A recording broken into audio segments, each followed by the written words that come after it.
먼저 열왕기상 20장 24절과 25절 말씀을 먼저 보도록 하겠습니다.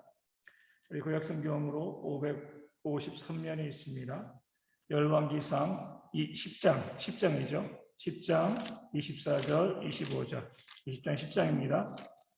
531면이 있습니다. 열왕기상 10장 24절과 25절 말씀.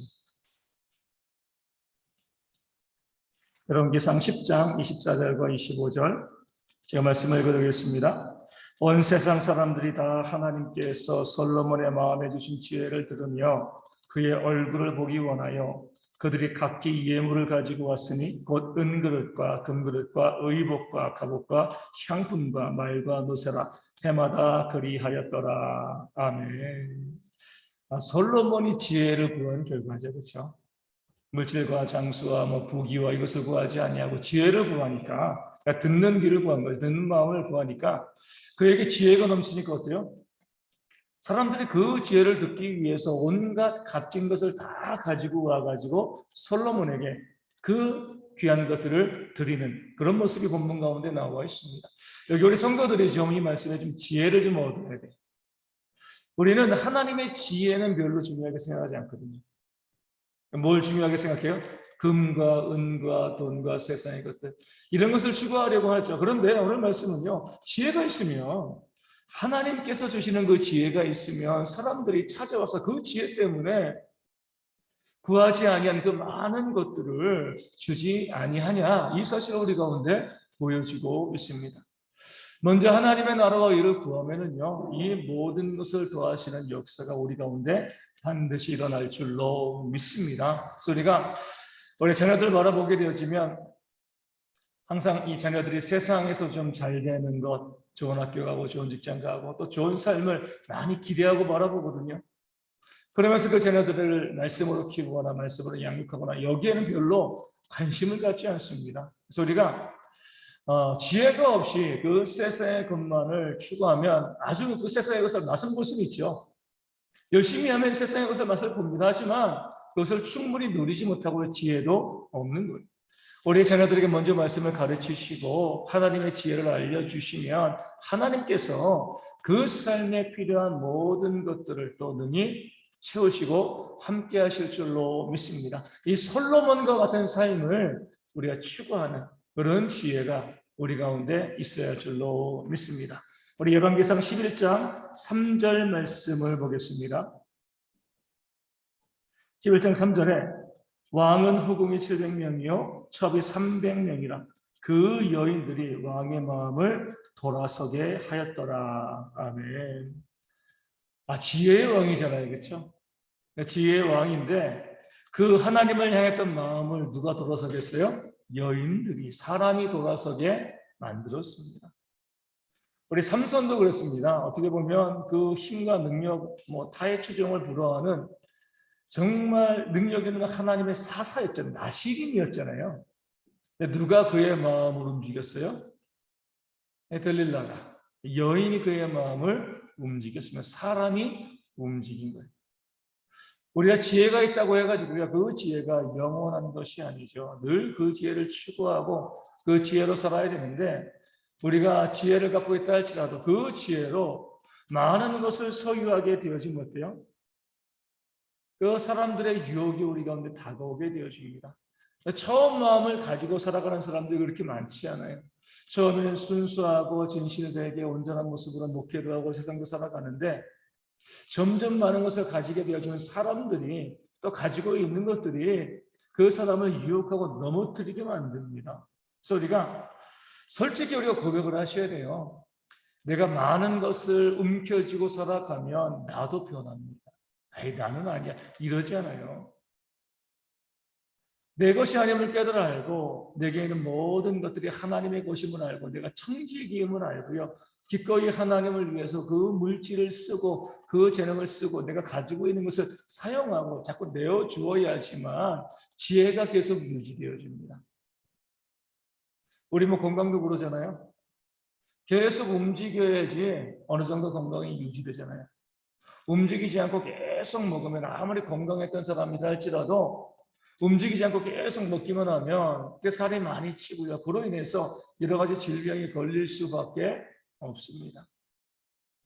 계속 움직이는 것으로 몸을 조절하는 것처럼 우리도 아무리 많은 물질이 들어오고요, 아무리 많은 것이 우리 가운데 생겨도요, 그것을 자꾸 활발하게 나누고 사용함을 통해서 건강한 영혼들을 유지해야지 지혜가 우리 가운데 계속 있어서 더욱더 하나님께서 우리 가운데 주시는 그것을 풍성히 누릴 수 있게 되어지는 줄로 믿습니다. 이렇게 보시면 되는 거죠. 내가 쓸 수 있는 것이 한 100 정도 된다고 보면은요, 내가 1000 정도 가지고 있으면요, 1000을 가지고 있어도요, 내가 쓸 수 있는 것은 100밖에 안 돼요. 그렇죠? 그 이상 쓸 수가 없습니다. 우리 수십조 가진 사람이 그 수십조 다 쓰나요? 1년에 그런 사람들도요, 생활비 얼마 안 들어요. 아무리 많은 재산이 있어도요, 자기가 쓸 수 있는 한도가 있습니다. 이게 진짜 내 거예요. 그렇죠? 그 이상의 것은 내 것이 아니죠. 그러나 그 이상의 것을 계속 가지고 있으면 점점 사라져가고 죽습니다. 그런데 내가 한 100만큼 있는데 한 120, 130만큼 들어와요. 2, 30을 계속해서 쓰면은요, 하나님께서 그것이 140, 150 되게 하고 늘 나는 100을 누리는 그런 삶을 살아가는 거거든요. 움켜쥐고 관계도 깨어지고 그런 삶을 살아가기보다 내게 필요한 것만 가지고 있으면서 나머지 것들을 자꾸 나눠주고 또 하나님이 또 채우시고 그 기쁨이 있잖아요. 그렇죠? 그런 기쁨의 삶을 살아가는 것이 그 지혜로운 모습이 되어지는 겁니다. 우리가 많이 가지고 있으면서 주변에 사람이 없는 사람들이 참 많습니다. 우리 일용할 양식 이상의 것을 우리의 이웃들에게 또 섬기고 나눌 때 하나님께서 우리 가운데 그 재물보다 더 귀한 사람을 우리에게 선물로 주시는 줄로 믿습니다. 그런 지혜가 우리 가운데 있어야 할 줄로 믿습니다. 11장 38절 말씀 보겠습니다. 열왕기상 11장 38절 말씀. 내가 만일 내가 명령한 모든 일에 순종하고 내 길로 행하며 내 눈에 합당한 일을 하며 내 종 다윗이 행함 같이 내 율례와 명령을 지키면 내가 너와 함께 있어 내가 다윗을 위하여 세운 것 같이 너를 위하여 견고한 집을 세우고 이스라엘을 내게 주리라. 아멘. 하나님께서 우리 여러분과 함께 하신 말씀이죠. 하나님의 말씀은요, 새로울 것이 없습니다. 이미 다 그 길과 방법, 그 왕위가 견고하게 되어지는 그 방법을 여러분에게 다 알려주셨습니다. 뭔가 새로운 빛에, 새로운 비결, 새로운 말씀을 주신 것이 아니에요. 이미 다 주신 그 말씀대로 순종하기만 하면 하나님의 복이 대를 이어서 주어지게 되어 있습니다. 그런데도 그 말씀에 주의를 기울이지 않는 거죠. 정답을 알려줬는데 정답을 쓰지 않으면 틀리는 거예요. 그렇죠? 정답을 알려주면 정답을 써야죠. 정답을 알려주었음에도 불구하고요, 자꾸 오답을 쓰는 것이 우리 어리석은 인생들의 모습이 되어집니다. 오늘 우리도 그러잖아요. 이미 하나님께서 우리 가운데 삶의 모든 길에 대해서 다 말씀해 주셨습니다. 더 우리 가운데 필요한 말씀이 없어요. 우리 점장이한테 가서 물어볼 말이 없습니다. 이미 다 알려주셨기 때문에 그래요. 그럼에도 불구하고 우리가 이미 다 알고 있는데, 이미 다 주셨는데도 그 길대로 가지 않죠. 우리 1년이 52주면은요, 주일 오전 오후로 말씀을 들어도 1년이면 100번 말씀을 듣는 겁니다. 거기다가 이 수요 모임 금요기도의 새벽기도 1년이면 한 3, 400회 정도 말씀을 들어요. 10년이면 3,000, 50년이면 15,000. 저도 이제 50년 동안 교회를 다녔으니까 그렇죠. 15,000만 들었겠습니까? 한 2만 이상의 말씀을 들었습니다. 그런데 그 말씀이 내 안에서 나와 전혀 상관없는 것이 되는 거예요. 이미 예전에 그런 책이 있었잖아요. 내가 배워야 할 모든 것들 다 유치원에서 배웠다고 그랬잖아요. 우리 신앙생활에 필요한 모든 것들 이미 우리 다 알고 있습니다. 다 들었어요. 근데 그 말씀대로 순종하지 않습니다. 너무 자주 말씀드리지만 우리 대한민국 기독교인들 중에서 원수를 사랑하라 이 말씀 모르는 기독교인이 어디 있습니까? 믿지 않은 사람도 다 알고 있는데요. 그런데 원수를 사랑하는 사람은 몇 명이나 될까요? 수백만의 기독교인 중에 어떻게 보면 손꼽을 수 있을 것 같아요. 말씀을 몰라가지고 우리 말씀에 기갈이 있는 게 아니에요. 그렇죠? 말씀은 너무나 잘 알고 너무나 많이 들었지만 그 말씀을 귀하게 여기지 않고 말씀에 순종하지 않아요. 여로보암처럼 모든 약속, 복된 약속을 다 주었음에도 불구하고 왕 되자마자 이 말씀을 헌신짝처럼 내버리고 비참한 그 가족들의, 그 자녀들에게 비참한 일들이 벌어지는 거잖아요. 그 어리석음을 우리가 반복하지 않아야 됩니다. 그래서 말씀을 주셨으면 그 말씀이시나 하나님께서 반드시 이렇게 역사하신다라고 보시고요. 그 말씀 가운데 순종하는 그런 지혜들. 새로운 것을 찾지 말고요. 사람들에게 길을 묻지 말고 늘 말씀을 통해서 길을 묻고요. 그 말씀대로 살아가는 지혜가 우리 가운데 있어야 할 줄로 믿습니다. 12장 12절 말씀입니다. 열왕기상 12장 11절 말씀이죠. 제 말씀을 읽어드리겠습니다. 내 아버지께서 너희에게 무거운 멍에를 매게 하였으나 이제 나는 너희의 멍에를 더욱 무겁게 할지라. 내 아버지는 채찍으로 너희를 징계하였으나 나는 정결 채찍으로 너희를 징계하리라 하소서. 아멘. 르호보암이 왕이 되어지고 나니까 어떤 정책을 펼칠 것인가? 그 아버지 솔로몬의 신하들은 뭐라고 이야기해요? 솔로몬 때문에 솔로몬이 궁전도 짓고 성전도 짓고 건축을 많이 해가지고 백성들이 좀 피곤합니다. 힘듭니다. 좀 백성들 앞에 왕이 그들의 말을 들어주고 좀 겸손하게 나가십시오.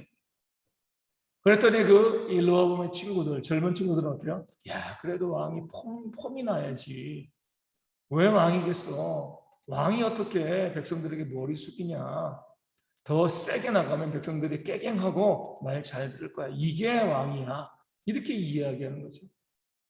그래서 그렇게 머리 숙이지 않고요. 내가 더 세게 통치할 거야라고 하다가 결국에는요. 그 나라가 찢어진 거죠. 유다 지파만 그가 다스리게 되었습니다. 근데 이 르호보암의 말씀이요. 오늘 이 시대에도 그대로 적용되어집니다.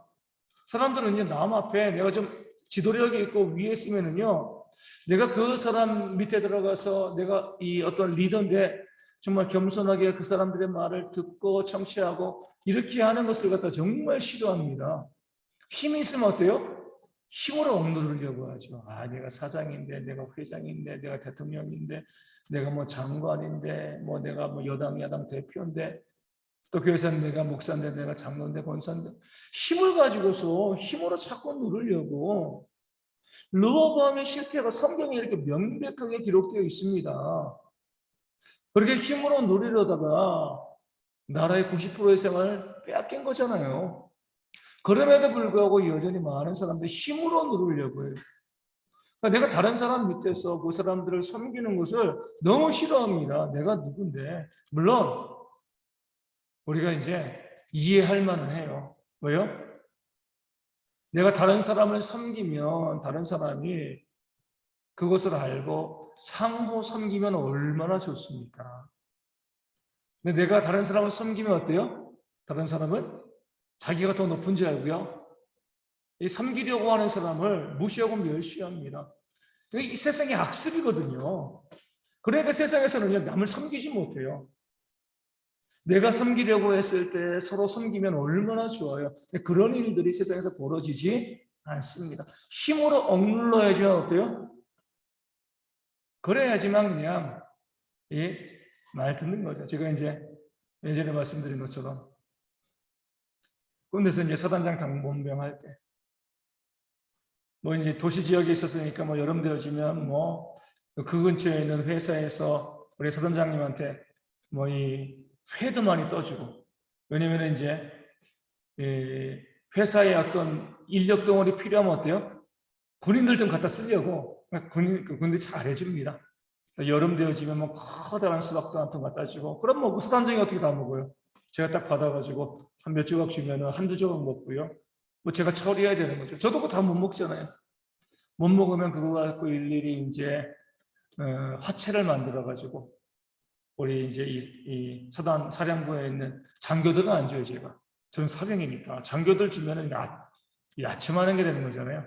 우리 사병들 고sem도 그러고 뭐 동기도 이제 이 후배들도 다 이제 제가 제 돈 들여가지고 화채를 만들어가지고 사이다 사가지고 쭉 다 돌려서 나눠줍니다. 아, 수고한다, 수고한다, 애쓴다. 그렇게 되어지면 어떤 일이 벌어질까요?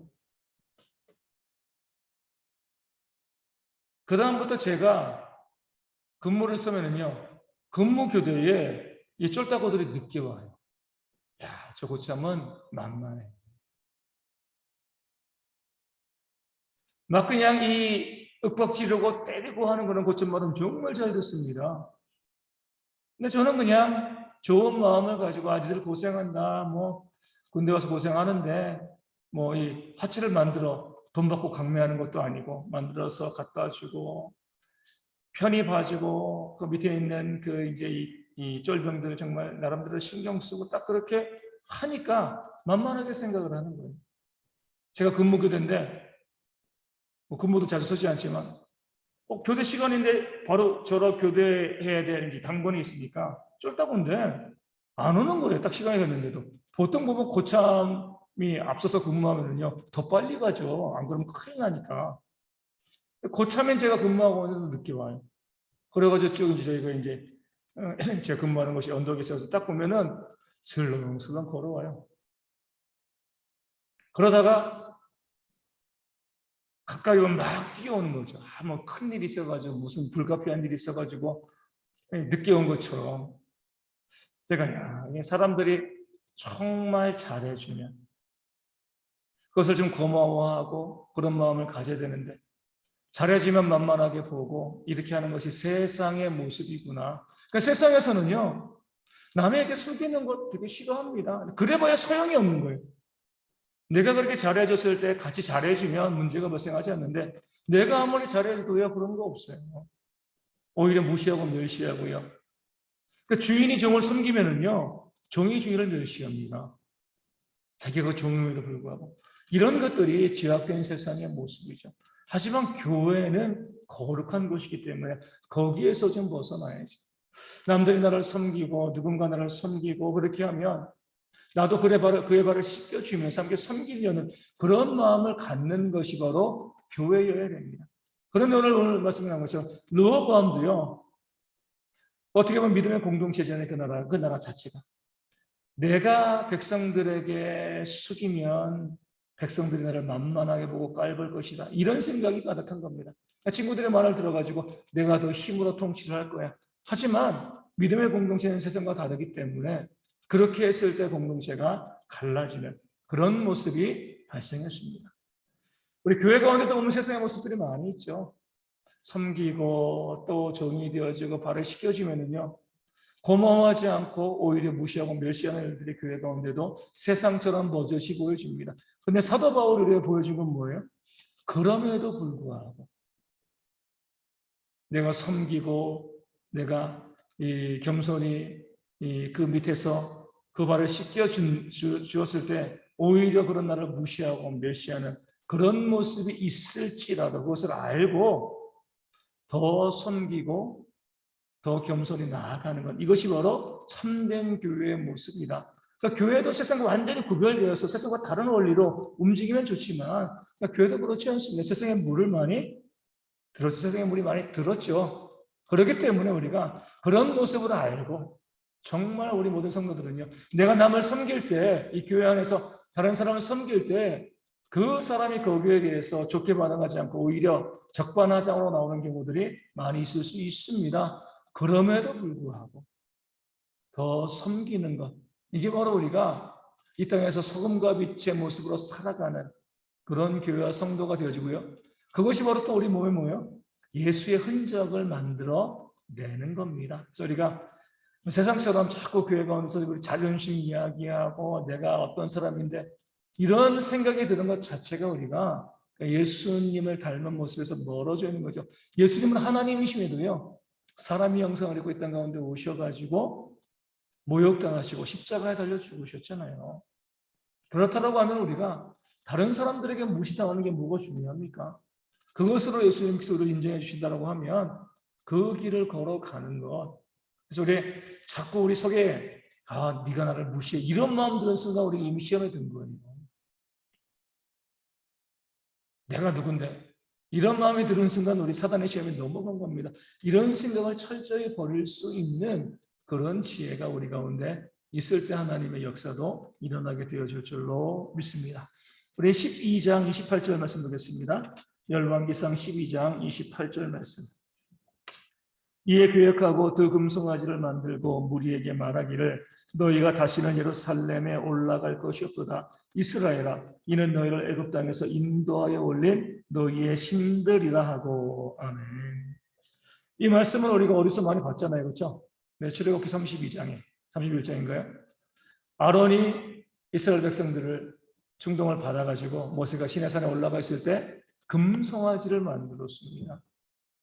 이 말씀을요, 여로보암도 그러고 그 당시 이스라엘에 있던 모든 백성들이 성경을 통해서 모세오경을 통해서 이미 다 알고 있었을 거예요.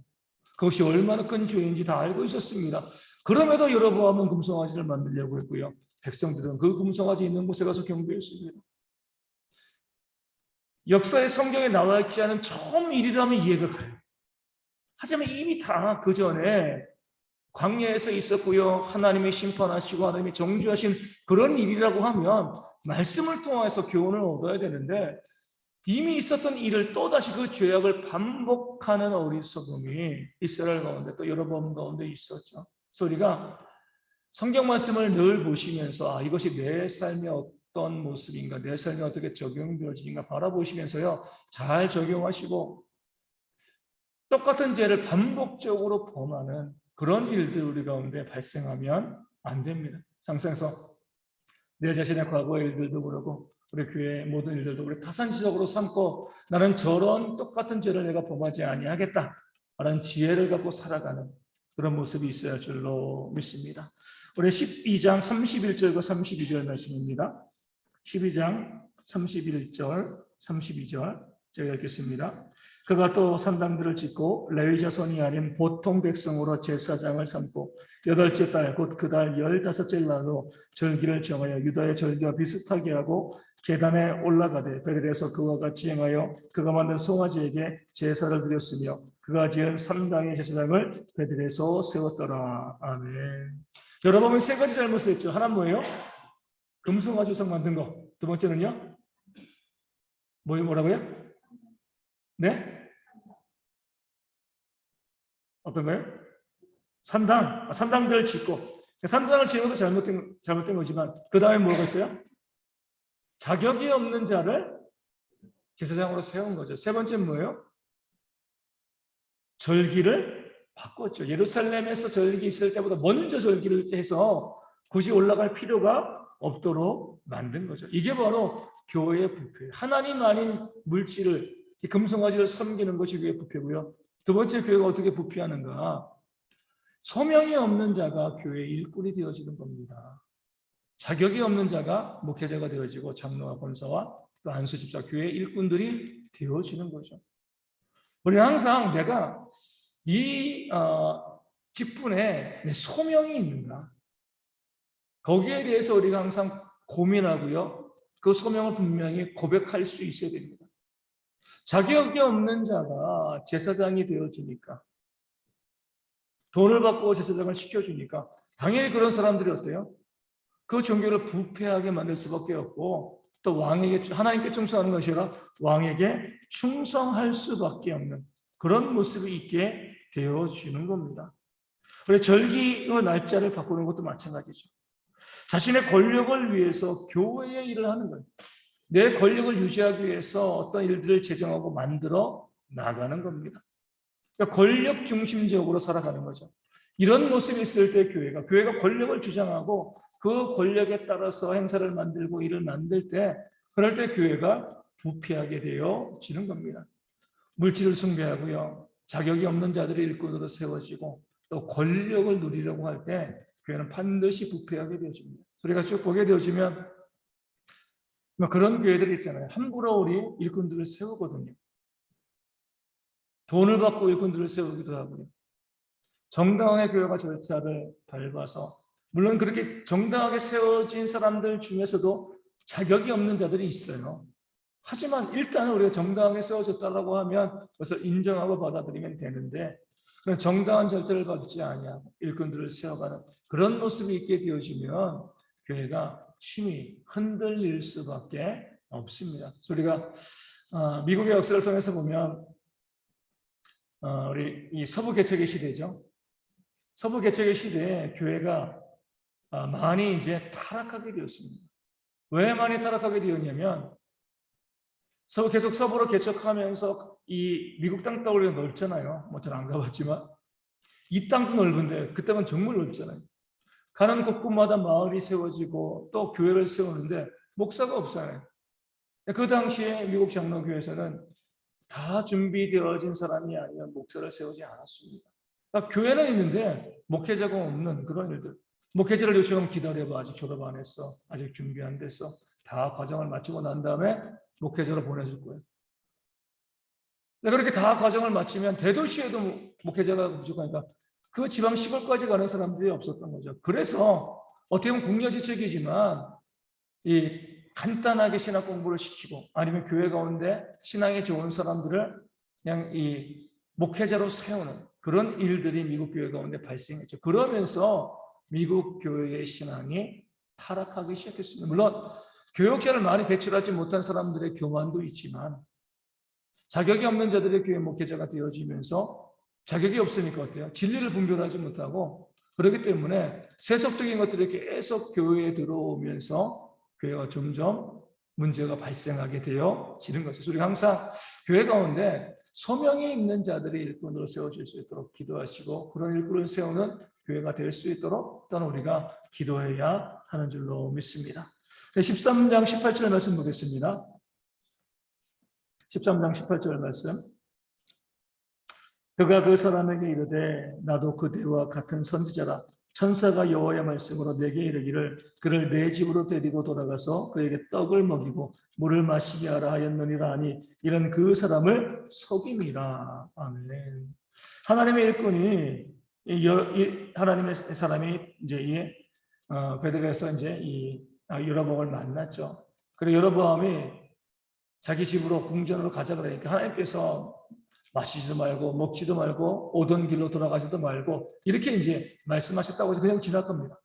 보면은 우리 신앙인들이 때로는 물질의 유혹들도 어느 정도 이겨나가는 경우들이 있어요.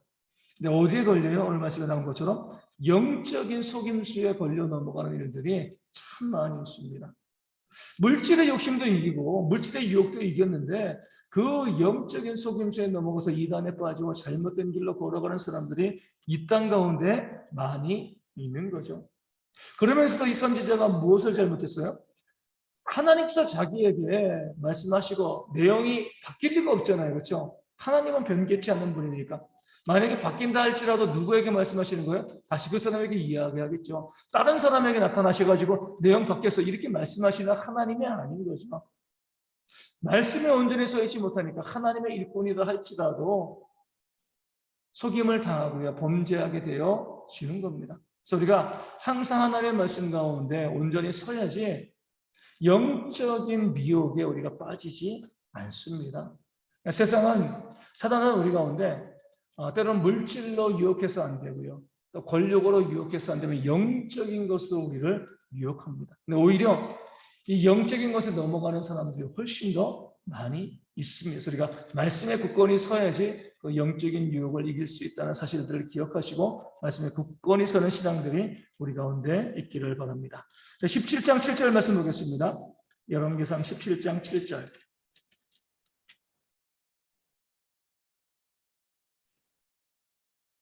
땅에 비가 내리지 아니하므로 얼마 후에 그 시대가 마르니라. 아멘.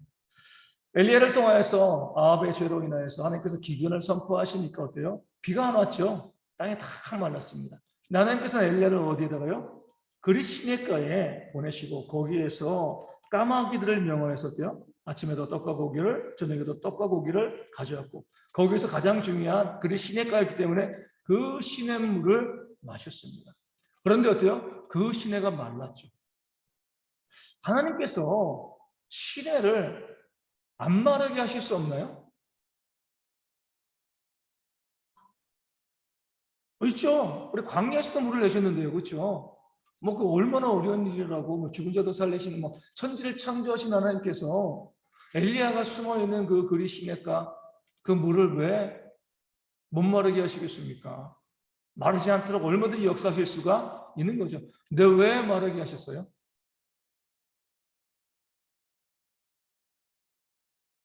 왜 말하게 하신 거죠?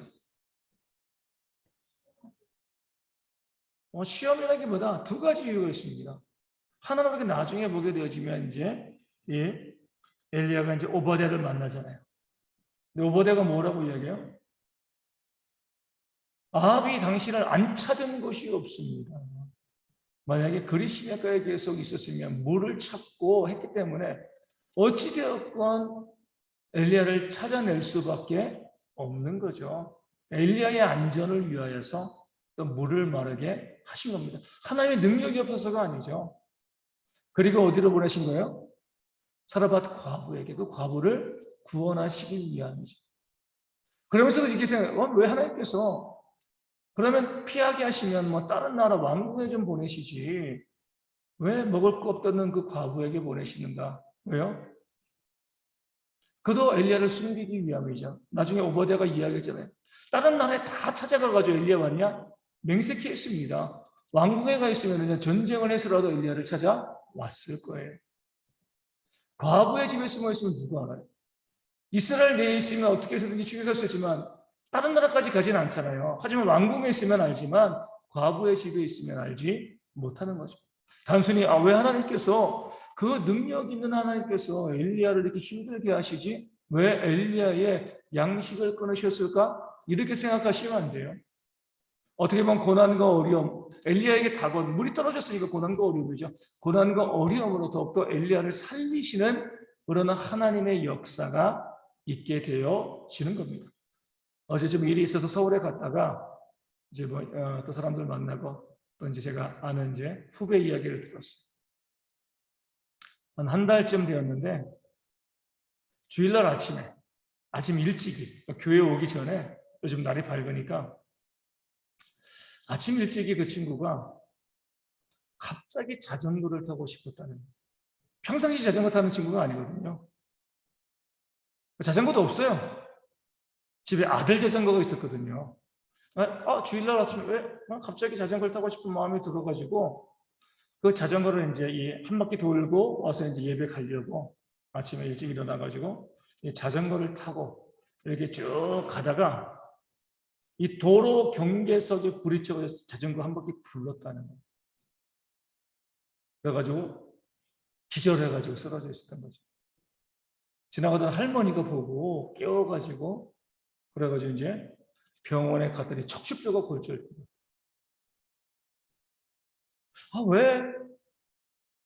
왜 갑자기 자전거 타고 싶은 마음이 들어가지고 아들 자전거 타고 가다가 척추뼈가 골절되어지는 이런 일이 벌어졌을까? 그런데 병원에서 그런 거예요. 이 척추뼈가 문제가 아니라는 거예요. 대퇴부에 종양이 있다는 거예요. 그 종양의 크기가 상당히 크다는 거죠. 그러니까 이제 척추 때문에 병원 갔는데 대퇴부에 종양 있는 걸 그것 때문에 발견한 거예요. 그래가지고 이제 이 동네에 있는 작은 병원들 가니까 좀 위험하다. 암일 수 있다. 그렇게 해가지고 막 이제 좀 큰 병원 가보라 그래가지고 아산병원 또 이제 서울대병원 아산병원에 먼저 예약하고 또 서울대병원 병원 이제 알아보니까 서울대병원에서도 또 길이 있어가지고 이제 가가지고 진료를 받으니까 그 이제 의사가 이 종양 담당하는 의사가 저희가 보니까 이 양성 종양이라는 거예요. 하지만 발견하지 않았으면 위험할 뻔했다. 이걸 발견해서 지속적으로 치료를 해야지 자칫 잘못하면 이게 암으로 바뀔 수가 있기 때문에 잘 발견했다는 거죠. 아산병원 가니까 똑같이 그렇게 좀 이야기를 했다는 거예요. 그 친구가 이렇게 생각한 거예요. 왜 내가 자전거를 타고 싶고 또 자전거를 타는데 왜 자빠져가지고 척추뼈가 부러졌나. 근데 그 척추뼈가 부러지지 않았으면 종양을 발견 못하는 거예요. 사람들이 봤을 때는 하나님의 인도하심이 무엇인가? 왜 그 하나님의 백성을 그렇게 고통당하게 하시고 아프게 하시는가? 하지만 보면은요, 더 놀라운 섭리들이 있는 거죠. 그 질병으로 해서 그렇게 아팠기 때문에 전신 스캔을 하고 그러면서 그 질병을 발견한 것이지 아니면 가다가 보면 나중에 돌이킬 수 없는 상태까지 가게 되어지는 거거든요. 우리가 봤을 때 일이 풀리지 아니하고요. 때로 고통이 있고 어려움이 있고 그리시니까 시냇물이 마르는 거죠. 아니 하나님 전능하신 분인데 이 물 하나도 어떻게 하지 않으셔? 하지만 거기에도 하나님의 뜻과 계획이 있습니다. 우리 가운데 고난과 어려움이 다가올 때 계속 말씀드리지만 원망하고 불평하면은요 더 안 좋은 일이 발생할 수밖에 없어요.